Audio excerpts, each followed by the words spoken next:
ताज़ा तरीन सच्ची और प्रामाणिक खबरों के लिए अभी सब्सक्राइब करें NS नाउ। नमस्कार दोस्तों, आप देख रहे हैं NS नाउ। तो खबर ऐसी है कि शायद अब शिक्षा मित्रों का भला हो जाए, शायद उन्हें न्याय मिल जाए, शायद उनका सम्मान चुनाव से पहले वापस हो जाए, क्योंकि इसके लिए महंत राजू दास जी लगातार प्रयत्न कर रहे हैं। वो लगातार सरकार से संपर्क कर रहे हैं, वो लगातार सरकार को पत्र लिख रहे हैं। उन्होंने नरेंद्र मोदी जी को पत्र लिखा कुछ दिन पहले, फिर आज उन्होंने CM योगी आदित्यनाथ को भी पत्र लिखा। पिछले पत्र में उन्होंने तीन बिंदु सरकार के सामने रखे।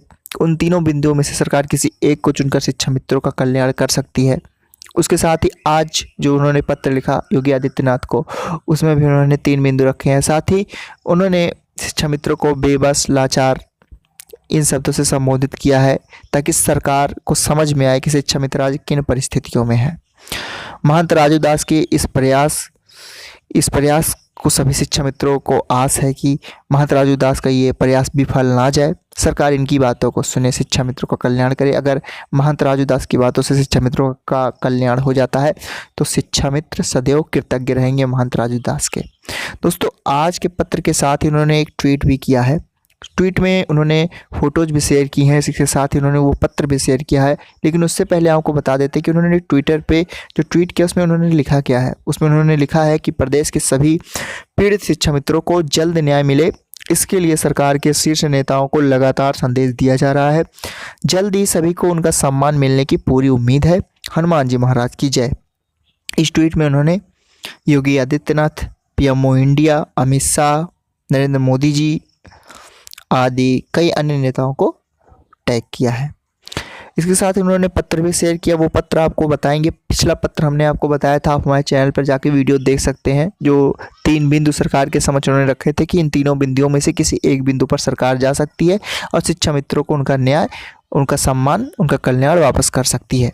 तो आज का जो पत्र है उसमें श्री राजू दास महाराज शिक्षा मित्र उत्थान मंच उत्तर प्रदेश के द्वारा योगी आदित्यनाथ को उस पत्र में किन बिंदुओं पर बात की गई है, इसके बारे में आपको बताएंगे। उससे पहले NS नाउ पे नए हैं तो दोस्तों, लेटेस्ट न्यूज अपडेट पाने के लिए आप NS नाउ को सब्सक्राइब करें, साथ ही बेल आइकन को भी प्रेस करें। हम अपने डिस्क्रिप्शन में अपने ट्विटर अकाउंट का लिंक दे रहे हैं, तो ट्विटर पर भी आप फॉलो करें, क्योंकि लेटेस्ट न्यूज़ की लेटेस्ट अपडेट ट्विटर पर भी मिलती रहती है। फिलहाल हमारे चैनल को अगर सब्सक्राइब नहीं किए हैं तो सब्सक्राइब करना मत भूलें। दोस्तों, चलते हैं, आपको बताते हैं कि आज जो महंत राजू दास ने पत्र लिखा है योगी आदित्यनाथ को, उसमें उन्होंने किन बातों का जिक्र किया है। चलिए जानते हैं। तो दोस्तों, अब आपकी स्क्रीन पर वो पत्र है जिसे महंत राजू दास जी ने मुख्यमंत्री योगी आदित्यनाथ को लिखा है।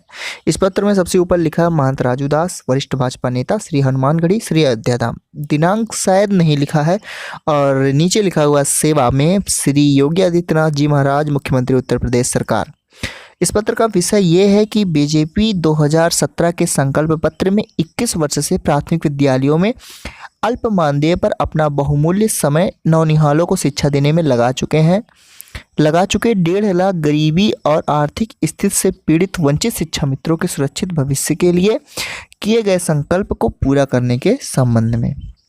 नीचे महंत राजू दास लिखते हैं, महोदय, विगत 20 वर्षों से अति अल्प मानदेय और विषम परिस्थितियों में बेसिक शिक्षा में मासूम नौनिहालों के भविष्य को उजियारा कर खुद अंधकार और विकट आर्थिक संकट, मानसिक, शारीरिक, सामाजिक अपार पीड़ा से जूझ रहे शिक्षा मित्रों को निम्नलिखित आधार पर न्याय दिए जाने की कृपा करें। देखिए, पिछले पत्र में भी उन्होंने आधार दिए थे कि किस आधार पर सरकार शिक्षा मित्रों को न्याय दे सकती है, और इस वाले पत्र में भी उन्होंने कुछ आधार दिए, सरकार को कुछ बिंदु दिए हैं। पहला बिंदु यह है कि केंद्र और राज्य में बीजेपी की सरकार है, इसलिए यह कार्य आसान है कि अध्यादेश लाकर समायोजन को बहाल किया जाए।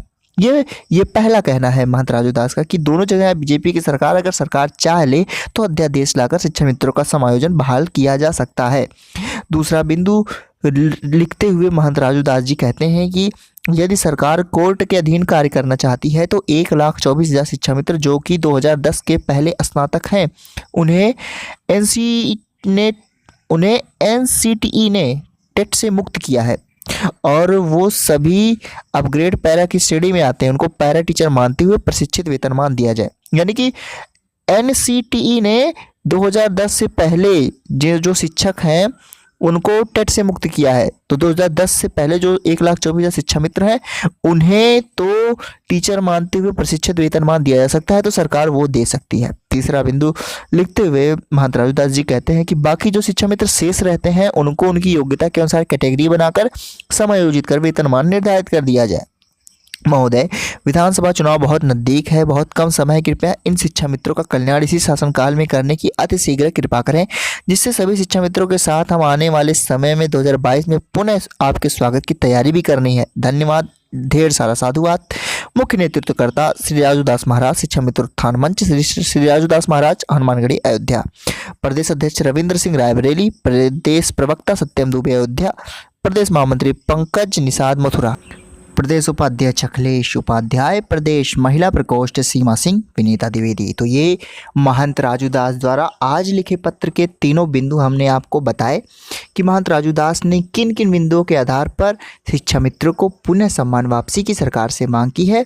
बेशक ये तीनों बिंदु काफ़ी महत्वपूर्ण हैं। अगर सरकार इन बिंदुओं को मानती है तो आने वाले 2022 के चुनाव में सरकार को फायदा हो सकता है और जनता फिर से योगी आदित्यनाथ जी का स्वागत करने के लिए तत्पर या तैयार हो सकती है।